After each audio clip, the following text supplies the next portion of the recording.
বর্তমান যে বাজেটটা প্রণয়ন হতে যাচ্ছে সেটা কিন্তু দেশের ইতিহাসের সব থেকে বড় বাজেট। রাজস্ব আহরণের যে মাত্রাটা নির্ধারণ করা হয়েছে বর্তমান অর্থবছরের জন্য, যা পূর্বের অর্থবছরের থেকে 23% বেশি। সরকারের উচিত হবে যে এই হাই ইনফ্লেশনটাকে রিডিউস করতে।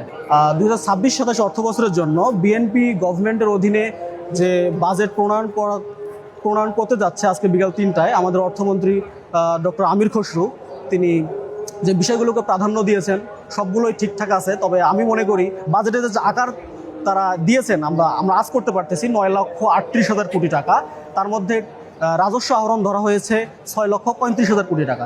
এখন আমি যেটা মনে করি as an student of department of economics, যেটা সব থেকে মোস্ট চ্যালেঞ্জিং বিষয় হবে বর্তমান সরকারের জন্য, সেটা হচ্ছে রাজস্ব আহরণের যে মাত্রাটা এটা কিভাবে ফুলফিল করতে পারবে।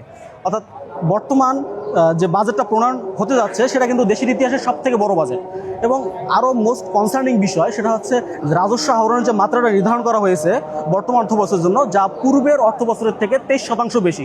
ফলে এটা সরকারের ক্ষেত্রে অনেক চ্যালেঞ্জিং হবে এই রাজস্ব আহরণটা আসলে নিয়ে আসতে বা সংগ্রহ করতে। আর দ্বিতীয় যে বিষয়টা আমি বলতে চাচ্ছি সেটা হচ্ছে যে হাই ইনফ্লেশন, অর্থাৎ উচ্চ ইনফ্লেশন আমাদের বর্তমান ইকোনমিতে এক্সিস্ট করতেছে।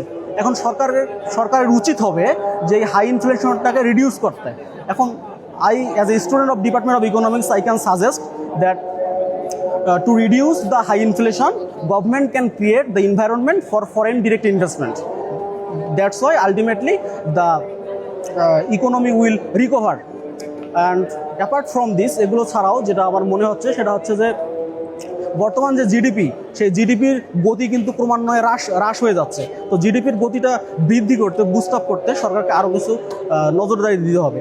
আর সফলতার যদি কথা বলি সেটা হচ্ছে যে কিছু সোশ্যাল সেফটি নেট প্রোগ্রামস রয়েছে, যেমন কৃষক কার্ড, ফ্যামিলি কার্ড, এগুলো আলটিমেটলি আমাদের ইকোনমিতে অনেক কন্ট্রিবিউট করবে, যেমন এমপ্লয়মেন্ট বাড়াবে, পাশাপাশি হচ্ছে দেশের ইকোনমিক গ্রোথ সেটা day by day gradually boost up হবে।